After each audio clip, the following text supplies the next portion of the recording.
Hello everyone and welcome to Polygon Live. We are here once again. Every week we're here checking out the latest and greatest games, game releases, what have you. Checking out a lot of good games this week, as a matter of fact. And joining me to check out those games is Chris Plant. How you doing, Chris? I'm doing pretty well. How about you? I'm good. I'd probably rather if there wasn't an echo in my ear, but other than that, I would be absolutely dynamite. That sounds pretty fantastic. Cool. So joining us today is a very special guest, and his name is Colin Campbell. Hey, Colin. Hey guys, how you doing? Thanks for inviting me. It is a sincere pleasure. Colin is a senior reporter here at Polygon, and he is going to be joining us we're going to be playing through these games, checking them out, and I'm going to give you the list of games now. I don't know if you've played any of them. We just thought it might be fun to chat. So this week we've got South Park, Stick of Truth. We've got Tower of Guns. And we've got a game probably no one's heard of, or very few people have heard of, called Goofball Goals Soccer Simulator. From what I can tell, it's basically a one-to-one simulation of the actual game soccer. Yes, I think it's very accurate. I think it basically is trying to capture the magic of FIFA, but even in a more realistic fashion. Sure. So we thought it'd be really appropriate to have you, Colin, to talk about it. But let's start with, I think, the biggest game of biggest game release of the week, which is probably South Park: Stick of Truth. Yeah. Colin, have you played this at all? Do you know anything about it? Yeah, I went down to Ubisoft's offices about 2 weeks ago, and I spent about 3 or 4 hours playing the first missions and the tutorial and all that, and I enjoyed it. I wrote an editorial about it at the time, and I was surprised at just how much I liked the game. Not just because it's South Park and all the jokes are in it, but because the mechanics are really solid. And I think the reviews that have come out in the last couple of days have kind of justified my opinion at the time. Yeah, absolutely. Plant, why don't you jump in, and we're just going to watch Plant play. And so we're like right in, I guess, the middle of the tutorial. Yeah, I've chosen my name, which was Chris, but they changed it to douchebag, and I chose my class, which is Jew. You're a Jew, which is sort of like the cleric class of the South Park universe. Here it is. The reason why humans and elves are locked in a never-ending war. What I'm really digging about this game is how well it transitions between the cutscenes and what the game actually looks like. It doesn't have to rely on 3D graphics. It looks exactly like the hard cartoon. Transition. Yeah, everything in the game looks like the cartoon. And I think that's one of the reasons why it was delayed so long, because you think that getting it to look like a sort of really simple cartoon would be straightforward, but they told me that they had to work a hell of a lot to get it looking just right. Was it an approvals process thing? Did they keep running into like the creators not being saying like, okay, this is okay? Yeah, I mean, the creators were doing a lot of the art, and so you can imagine the toing and froing that was going on between game design, art, and all the kind of legal people that get involved in these things. Sure. Here, let's move that mouse out of the way so people aren't sure. But it does have that feel of the show itself, and not just through the cutscenes, but as you're walking around the town, it feels like you're in South Park. It is really crazy because I think back to like there's been some pretty crappy South Park games that have released over the years. I remember the N64 one, which was just like god awful, and it's kind of crazy that they finally like got to the point which was like, we just need to recreate the style of the show, but also have like a strong game behind it. Obviously, that's a very tricky thing. It took them many years to do, but it seems like they've done a very good job. And I think it's interesting that 20 years ago, when these licenses were coming out, the people behind them would just be like, great, give me a check. Right. And then now you've got guys who grew up playing video games and have very strong feelings about certain games, saying these are the mechanics that I want in the game. I want it to look good, and I want it to be getting 85% on Metacritic. So, right. And you know, that's in the contract now. So I think it's good for everybody. Yeah, for sure. I love this combat system. I mean, it's very simple. It's a traditional role-playing combat system. But it's not, though. Like, when I think of like super simple role-playing system, I think like traditional Final Fantasy, where you just like a select attack and then the attack happens. But this is, I mean, reflex-driven, you know, in the style of like Super Mario RPG. Chrono Trigger, did that have that? Chrono Trigger, I don't think Chrono Trigger had that actually, but it's pretty pretty involved and action-heavy. I like it. Yeah, so you got to use strategy. You've got to decide which characters to use, and I mean, I kind of didn't like the reflex part of it that much, especially the defense, which is extremely hard to hit. Yeah. And the attack is almost impossible not to hit. So it's a bit weird having that going on. But yeah, there's a full engine, combat engine going on behind this. That guy's already dead. Oh no. Okay, you finished him off. There you go. Did you defend? I defended that second. Okay, Colin, you might just be bad at this game. We didn't factor that in. Yeah, I don't know. These are the sort of RPGs that I am into because, like, I need a decent story, good writing, and also, like, an engaging combat system.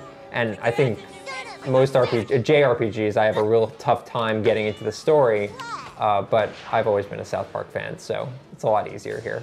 I think this just shows how much better a game can be if you get writing and creative talent in early. Yeah. So many games, I think Rhiannon Pratchett just wrote something about this on maybe the Escapist forums, but about how, you know, most writers are brought in considerably later in a game's production after, you know, the development team has had their kind of go at what the game is going to look and feel like and what the story might be. And here you have two people who are, you know, masters of storytelling, as goofy as South Park is, and they can shape it at an early stage and make sure everything works around this cohesive vision of what the story and the world would be like. It's interesting that as a reporter, I'm finding myself interviewing writers all the time now. You know, they're the big cheeses, people like Druckmann or whatever, and Rhiannon Pratchett. But 10 years ago, you never saw the writers. They were just sort of in the background making the tea somewhere. Sure. Well, it was always secondary, right? Like, it was like, oh, right, we made this whole game. We probably need a reason to go from level to level. Yeah. And now people are realizing, like, the games that get people's attention, you know, the BioShocks, the Grand Theft Autos of the world to a certain extent, are a lot of the reason they're so popular is because of the writing. Yeah, and I think especially when you're rehashing mechanics over and over again, you know, you run through a world, you shoot people, you have a party in an RPG, you know, it's the same thing over and over again, ultimately. Sure. But so the story becomes more important as these things become sort of embedded. Yeah, as Chris Plant dies in the tutorial. God, I'm you know, trying to get a full understanding of what the whole game will feel Seeing like. the full I'm range. presenting the game in an interesting way. All the animations you could possibly do. Sure. So I've heard there's been some complaints about technical issues in this game. Some save bugs, some weird glitches and stuff like that. Did you run into any of that stuff when you saw the game, Colin? No, I mean, I only played the first 3 or 4 hours of the game. I think the review that we put up, Justin's review, as kind of a list of the bugs, and they do seem to be sort of random, annoyingly. So it may take a bit of time to patch those. Yeah, you know, a part of me is thinking like, oh, it might be a better idea to wait a little bit, especially when you talk about stuff like save bugs, which are disastrous and really like ruin your momentum in a game. Unfortunately, Obsidian sort of developed a bit of a reputation for releasing games that aren't exactly the most polished. I think they make very good games, but again, like the QA phase tends to be a little hit or miss for them. You know, it's funny you should mention that. I was talking to Brian Fargo, you know, the guy who used to run Interplay this week, and he was talking about what it's like to make these games on behalf of publishers and on behalf of license holders. And the developer has very little control over stuff like QA and release dates. So sometimes it might be a bit unfair to lay it all on Obsidian because they don't do the QA. It's the publisher. No, undeniably, and that might be part of it. Is like they have a reputation for making games that are very broad and have a lot of like openness and variety to them. And those are the games that are by far the hardest to test because there's so many variables. So, I mean, you're right. I'm not in the door or anything like that. But yeah, I think specifically with this game, might not be a bad idea to wait a little bit and wait for some patches to come out to fix some of the more egregious issues. From what I understand, it's not anything that'll ruin the experience, but even any hindrance to what was clearly a very well-crafted game is probably worth waiting. Everyone's really been excited about it from the beginning, though, haven't they? I mean, even when they first came out on E3, there was a sense that this was going to be a little bit different. It was going to be a bit special. Yeah, I mean, yeah, like they'd show clips from like cutscenes and stuff like that, and obviously the writing was top-notch. I never got I wasn't sure how it would come together. I mean, it's a talented team both on the creative side and the development side, but you know, I never really knew, and it looks like they did a pretty exceptional job. Now, do we want to dig into kind of how incredible it is this game actually came out? Yes, absolutely. Because The game began under THQ, the now defunct publisher, which at the time was being run by someone who had a real, I guess, like sweet tooth for screenwriting. Their former CEO was the screenwriter of The Rocketeer. Fun fact. Fine movie. And that's where we saw games like Homefront, and we saw this in production. But after the closure, it got handed off to Ubisoft, which is interesting because it's not a studio I associate with RPGs, even though they have another one in development by, I think, the writer of Far Cry is penning that. Yeah. Yeah, it is a little surprising, but again, it's, you know, I would be also surprised if, like, we saw another one of these anytime soon. Like, I could see it being another 10 years before we see another South Park game. So at that point, I mean, it really is just an investment for them, whether it's like, okay, we know how far the game was along at that point. You know, do we think we could make a decent profit by buying the rights up? And I think Ubisoft want to be taken seriously in Hollywood. You know, they've got franchises that they want to make into movies, and this is a good opportunity for them to sit in meetings and say, yeah, we did the South Park game, and it did really well. And it's interesting that they embraced it, because the game has got some really borderline jokes in it, even early on. Yeah. And for a big company like Ubisoft, sort of French company that takes itself quite seriously, to take this on was quite bold. Yeah. It's certainly not Rayman in terms of sense of humor. Right. So we're seeing some of the overworld map here, and you've got to go to Token's house. Do you think you can figure out how to get over there? I think I can do that. Okay. It is kind of amazing. I mean, I know they've done this in like Simpsons games and stuff like that, but imagining a very flat 2D, unexplorable environment, and this is obviously not 3D necessarily, but still, like, you can go wherever you want, and sort of imagining like what the map of South Park looks like in reality, quote unquote, is sort of a weird endeavor. They always say the same thing, don't they, these guys, that they've never actually figured out what these towns look like. Right. I think I've heard it from Family Guy, Simpsons, and South Park, that the relationship between these different places is never actually settled until they actually have to figure it out for a video game. Right, exactly. And even then, it's pretty fluid. Like, no one's keeping track of what, like, Simpsons Hit and Run looked like versus another game. I think the first time I saw the Simpsons world in 3D was some game released on, like, Windows 95. And all it was like, a 3D version of Springfield. Yeah. And you could walk around, and it was, like, dormant. Like, it's like everybody had, like, left town. And you got the game. I think there were, like, pieces of paper you collected. Oh, and it was like, that's oh, thrilling. this is a real thrill ride for a humor show. Okay, you're trying to find, you know where you're going? Oh, I can take a bus. Oh, good. Fast travel. I want to go. There you go. I don't know how to do this. You might need to find another bus stop. It might be one of those things. Oh no, you've got a flag over there. I don't know that that's going to where you want to go, though. This is probably a good time to wrap. It's Timmy. Yeah, it is sort of weird with this game. I mean, we've been talking a lot over it. I intentionally turned on the subtitles so you could see some of the writing if you didn't want to hear our dumb voices. But obviously, it's sort of weird because, like, the experience is like enjoying the writing and in addition to playing it. So we don't want to show too much. Yeah. We skipped the opening cutscene. The opening cutscene is absolutely amazing. It's like Don Bluth, 80s animation style of like Lord of the Rings meets heavy metal, which I thought was absolutely amazing. So definitely, I think if you're a South Park fan, there's no question, like, of course you would go out and buy this, whether you're even a gaming fan, like, you play it on easy and just, like, enjoy the writing and the story. You know, seems like even if you're an RPG fan, I would say people that hate South Park probably should not go out and get this game. No, not. Doesn't seem like it would be too encouraging. Anything you want to say, anything else about this game, Colin, that you learned maybe? Looking at the review, I learned that it wasn't that long. I think someone said it was like 15 hours, which I think is... I know, that's ridiculous. Yeah, like, I'm thrilled when I hear that, honestly. Yeah. Yeah. I think there are a lot of people out there that like, oh, it's not a 40-hour RPG, but... Also, that's, role-playing game expectations are just so much But then everyone complains about, oh, the first 20 hours are just tutorial and like all setup. I'd rather just get into the mix. I'm thrilled about short games. I have things to do. Okay, cool. We're up there? Well done, Chris. I was hoping I could see if I could learn jujitsu, but it doesn't look like it. Okay. Jiu-jitsu. Oh, you got a little blood going on there. Cool. Well, that was South Park.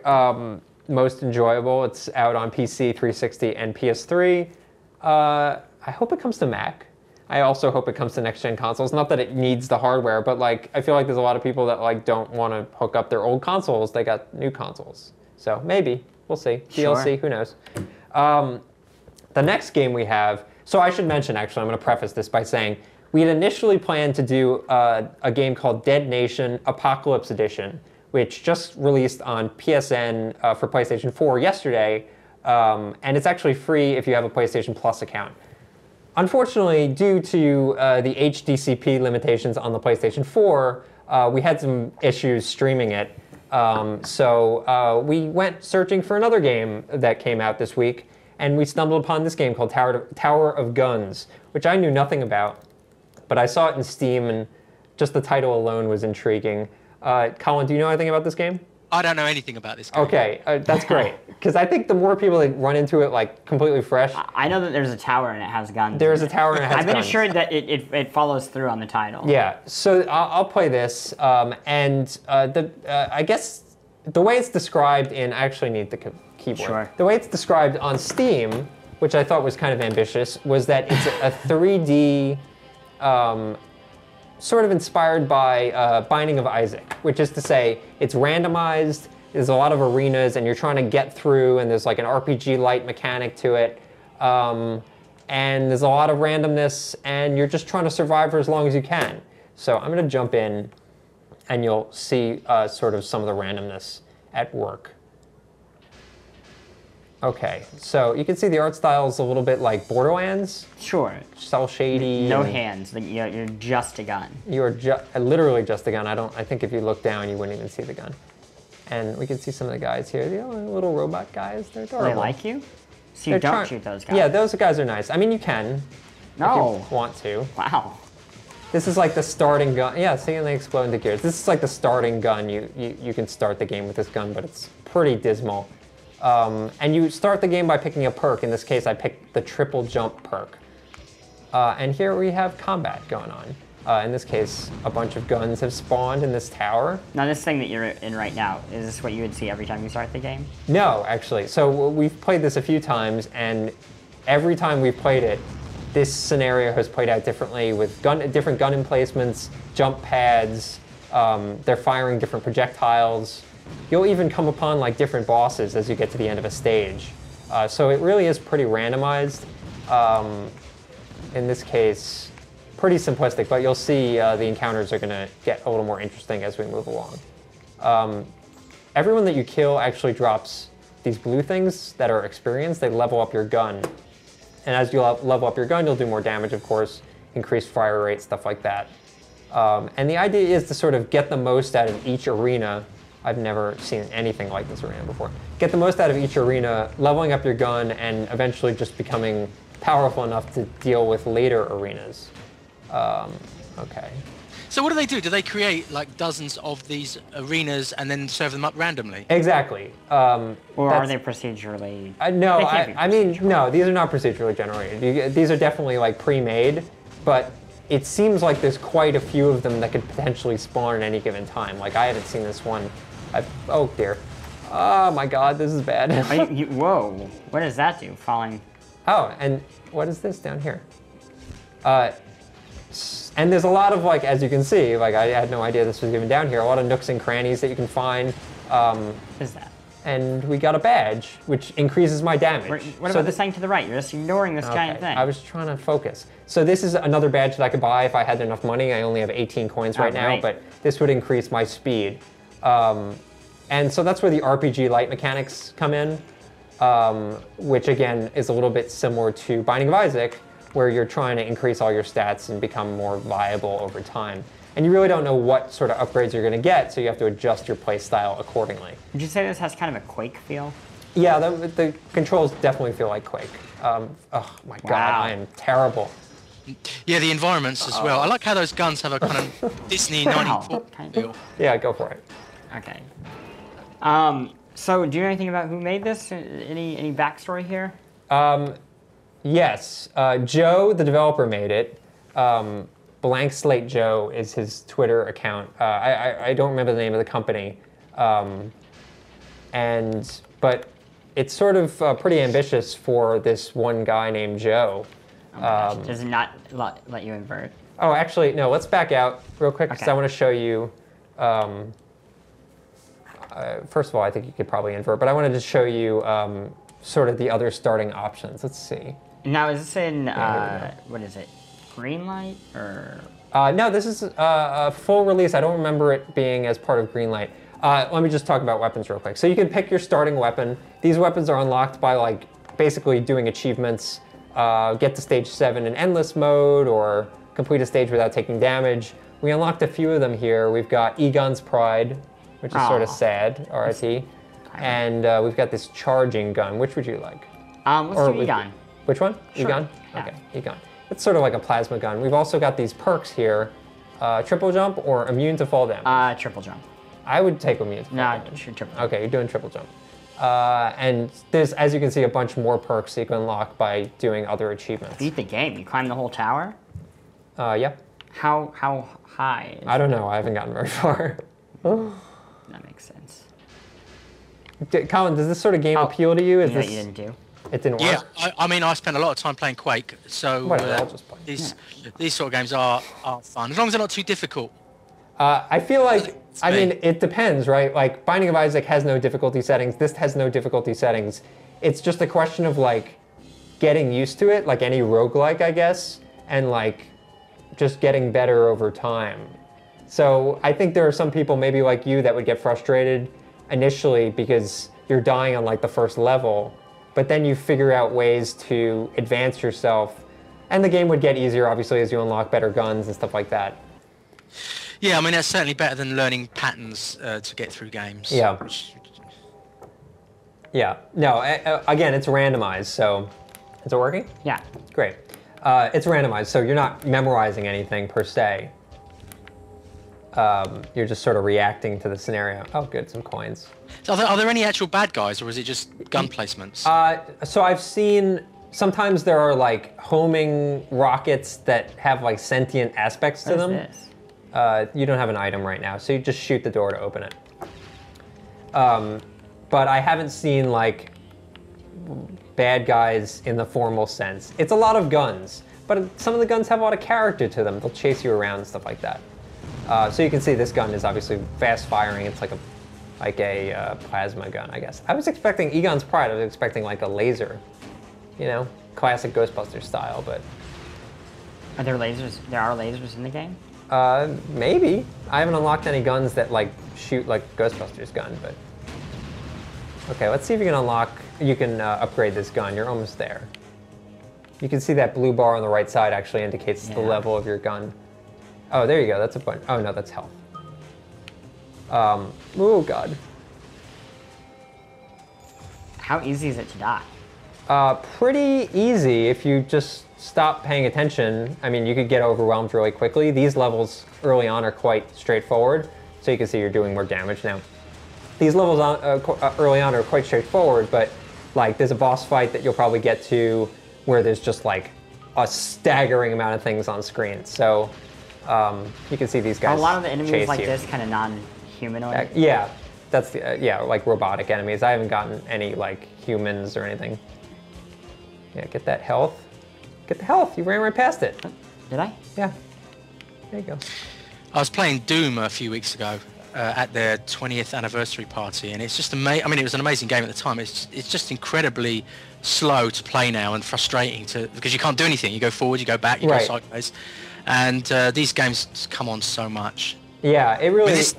It's funny because it definitely feels like throwback, but obviously has a lot of modern inspiration to it.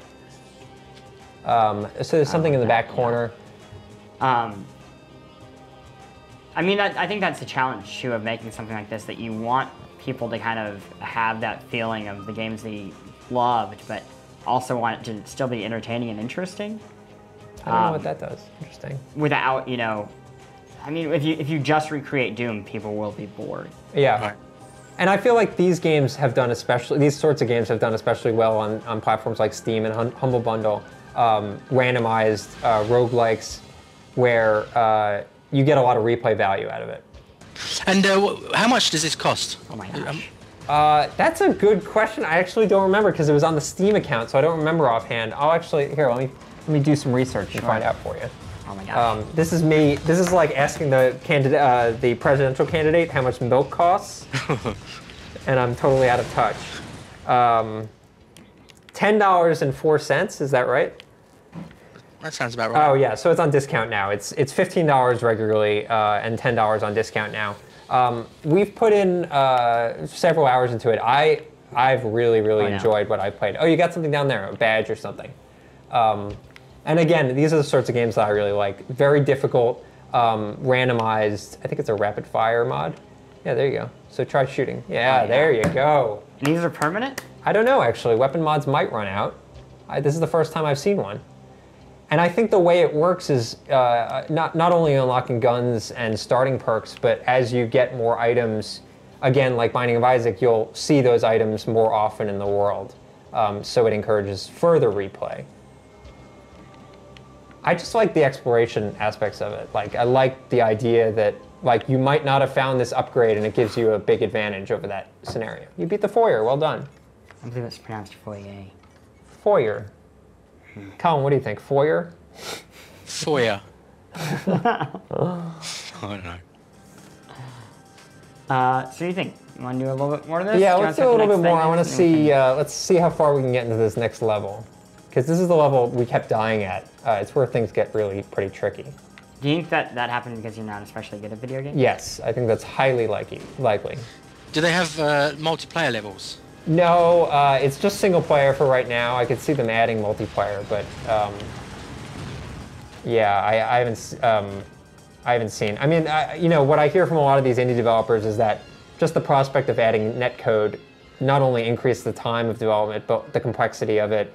And if it's not a good experience, it really just taints the entire game product. The example that jumps to mind was Nidhogg, which is a great local multiplayer game, but has this network mode that really you shouldn't try because it kind of hinders the experience. And honestly, I'd rather them focus on making a strong single product than something more involved. So here, this is getting a little more interesting. We've got different kinds of turrets. Plan is getting kind of destroyed. Get that health. And you also, I think, lose some weapon experience as you get hit. So you're trying not to get hit. Try that, Plan. Okay, I'm Don't get gonna hit. work on that process. I like this gun a lot more than I'm the doing terrible pretty good. pistol. Yeah, you're doing well. It is pretty insanely difficult. Yeah, Colin, you might be too. It might be too much for you. Yeah. I don't want to judge, but Yeah, I if would these last, games I would terrify last you. 5 minutes in this. Oh, good, we can buy this. So that's a speed upgrade if you want to buy Can it. I buy it? Yeah, and there you go. Pick it up. So now you should move a little bit faster.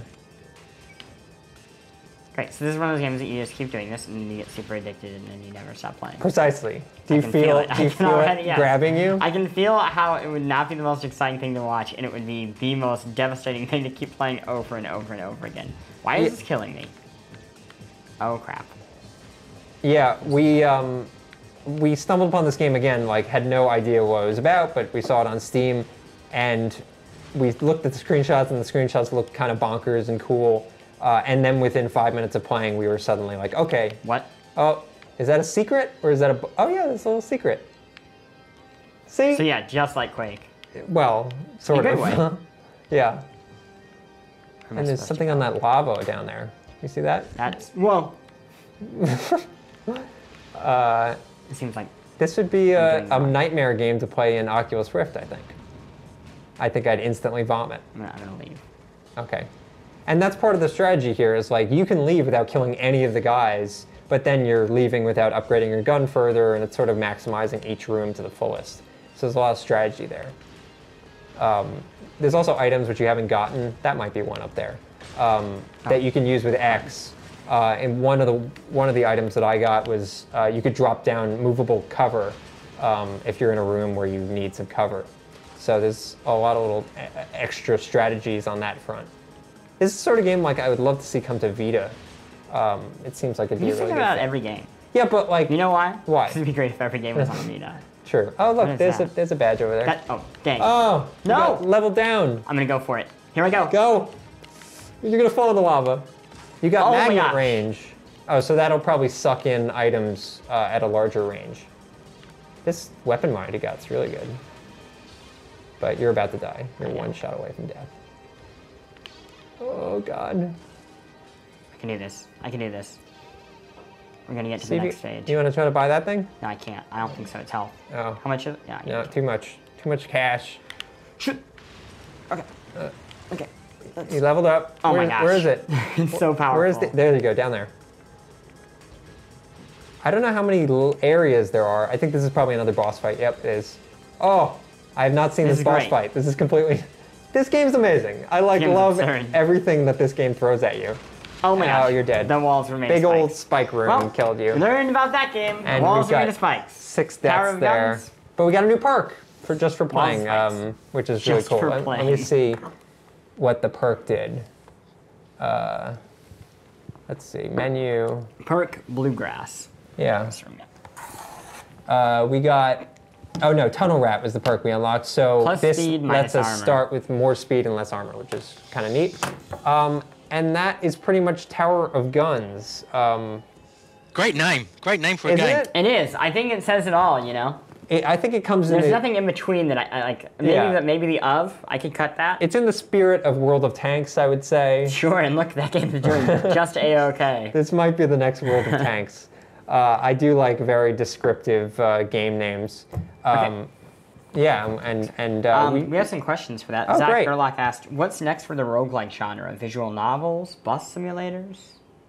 You know what? It could be anything. That's sort of the magic. The reason we're seeing so many roguelikes, apart from it being a really cool genre, is that it's really, I don't want to say easy to develop for, but scalable. Which is to say, you can make a core game and then using roguelike elements, level on like a bunch of different like aspects to the game without spending a ton of time. So really all you're changing is variables, whether it's like, oh, like here's a new mod that increases your speed and decreases armor. That's like a relatively easy thing to do once you have the core game. Yeah. So we're seeing a lot of these small development studios make roguelikes, and so you know, sky's the limit. It's all about what people want to do next. Nick Prouty mentioned that it's described on Steam as the lunch break FPS. That's a good example. And, good description. Brian M. made the point that it'd be nice for a game like this if it could run in a browser like Quake Live.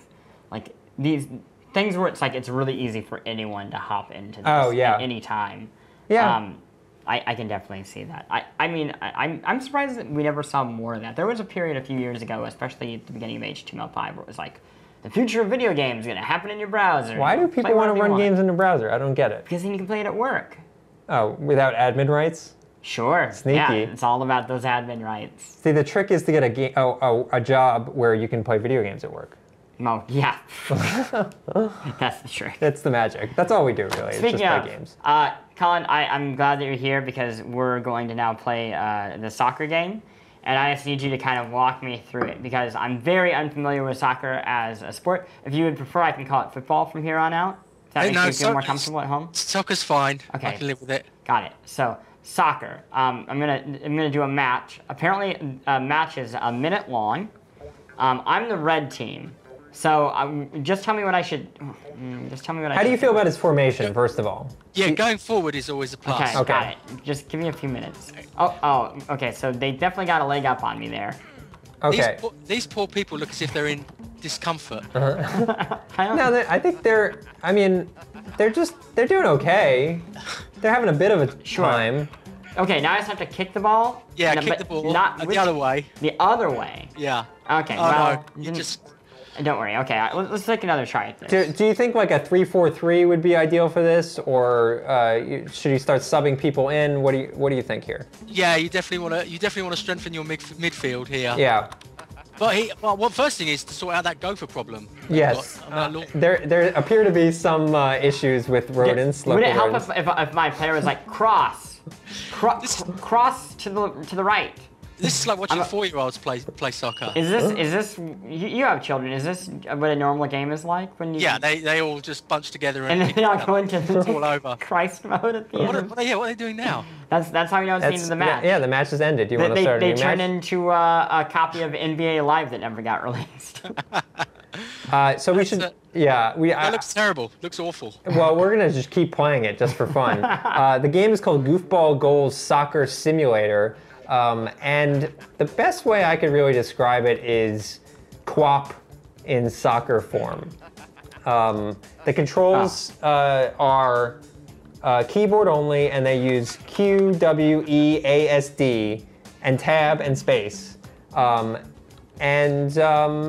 As you can see, it's heavily physics-based. Everyone's moving very realistically. What type of physics are you talking about? It's a very realistic physics simulator. I'm sure they spent many years perfecting this recreation of soccer. Like there you go. I've played soccer after a few ciders, and this is pretty accurate. I know there is a diving issue in soccer, and it seems like they're recreating that here quite well. It almost looks like a scrimmage right now, like kind of a rugby almost happening. It is very physical. Is that what you call a rugby game? I'm having kind of a rugby. Yeah, yes, that's exactly how you would say it. I'm having a rugby. Yeah, is it like a Octodad type thing where you're controlling the legs or something? Sure. You're just the problem is the momentum can really get away from you, and that's pretty much it. What I'm going to show you though is this is a game that goes beyond soccer, and that's what I really like about it. See, I've ignored the ball. I'm creating my own goals. Is also ignoring the ball. I mean, this is the future of video games, right? Where you're dang it. Whoa. Dang it, get up. Okay, so, no, don't. Okay, so I'm ignoring the game. It's coming to you. This is like, it's all working. Oh, no. I mean, that's what you, that's an option. I recognize that this is not for me. I have changed my opinion of soccer. It's just... I'm going to go out, I'm going to get a career, maybe in an office, as soon as I can stand up. In this desolate wasteland. I recognize that only, 1% of 1% of 1% of people who try to play soccer actually make money off of it. And the odds are against me. But out here, oh, well, damn it, I ran out of time. You did okay. Isn't that just like life, It is. You decide that you're not going to play soccer, and then you get stuck in a Christ pose. So there is an option to have computer play against itself. Okay. So I do want to see what it looks like if people are really good. Right. If people are, this is where people are really... Sure, this is a computer versus a computer right now. Who are we cheering on? Are we going red or blue? I think we got to go red. They're already in the lead, and I'm, They're in the lead? No one's in the lead in this game. No, there's no such thing as a lead. That's definitely a yellow. There's no way they get away with that. It's red versus blue. No, I'm a yellow card. Oh, okay. I thought you were a soccer term. Oh my gosh. I feel like we should just have this, like the computer playing the computer. Look, running. this guy's busting right through the goal there. Oh my gosh, he's hungry. Zombie soccer, they should call this. It is, it's intense because everyone seems to want the ball, but life is so difficult here. I feel like this game would be better if 16 people could play it at once. I could see that definitely happening. And that seems like something that will be at like an art museum. Yes. In like maybe a week from now. It's very violent and discouraging, but and look at that, a tie. Wow, they tied in soccer. What a surprise! Clear. We're playing the demo right now. The full version has more soccer. Well, specifically, there's a lot more options. Obviously, we can increase.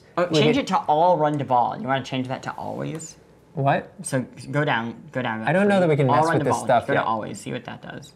Okay. There we go. Things are about to get I don't think we can mess with these settings. Yeah, so like we should get the full version. It's only $6. What's wrong with us? But you can change stuff like the number of balls, the size of the ball, team count. You could like increase it to a crazy number. There's also like there's this button called click ass. What happens? And then this plays, strange, no, there's nothing for you to do. It's like a weird Rube Goldberg physics thing that plays. I think you can maybe rotate the camera. Are there no balls in this? Oh no, there are those. It's pretty, I think, it's a little frustrating because we see a lot of game publishers these days pretty much going for the middle ground. And again, once again, we're just seeing the same old, yearly pablum coming out once again with Soccer Simulator. I'm sure the sequel will come out, just the same old game over and over again. Oh, that guy, he's having some trouble. It's like they're learning to skate for the first time. It's adorable. Oh no, I lost it. I didn't mean to quit. I don't know how much more there is to check out of Soccer Simulator. I think that's probably enough. You can for play now. over the internet. That's an option. I'm sure that would be an absolute disaster. It's got some hardcore graphic settings like low and high if you'd really like to push your hardware. This is the sort of game that I would probably end up wasting like an entire night watching pro-level people playing on the internet. Yeah. I can see myself being upsettingly into that. Yeah, I could definitely see people getting hardcore in the way that people have gotten obsessed about QWOP and like Bennett Foddy's games where the controls are intentionally horrible. Nightmarish. And people just find a way to master them. What do you think, Colin? A realistic creation of your love? I'm going to stick to FIFA this year. I Really? think. Yeah, I might wait for. It's an interesting 2016. choice. Yeah, I think you could probably didn't we handle mention that it's $6? I mean, FIFA is like $60. $60. Right? That's a pretty... More than that. Once you start buying the fancy players and the DLC. Okay, Mr. Moneybags. Yeah, no, I don't think so. No, I will not play this. Well, yeah, there's not too much more to check out with Goofball Goals. I would recommend people at home to download it, at least the demo, to try it out, because it is absolutely insane and charming. That is pretty much everything we have for this show. I will mention next week, Plant, you're actually not going to be with us. You're going to be out west, but that's fine. Out, yes. You're going to be missing what I would say is maybe the best week of video game releases we've seen of the last 5 years. That's actually why, when I planned my travel for the next 3 weeks, I said, when could I go out of town for about a month? That would be the least pleasurable time to be away from all my video game consoles. It's a bit insane. We've got Towerfall, we've got Titanfall, we've got Dark Souls. I think Yoshi's Island comes out next week. I can play that on my You could play that as well. Device. It's a bit insane, so we will be back next week trying to find a way to get through all those games. I know you all will probably just still be playing Goofball Goals, totally reasonable. But I did want to say thank you to Colin for joining us. Thank you very much. Thanks a lot. And thank you at home for watching. And we will be back here next week at noon Eastern, Polygon Live. Check it.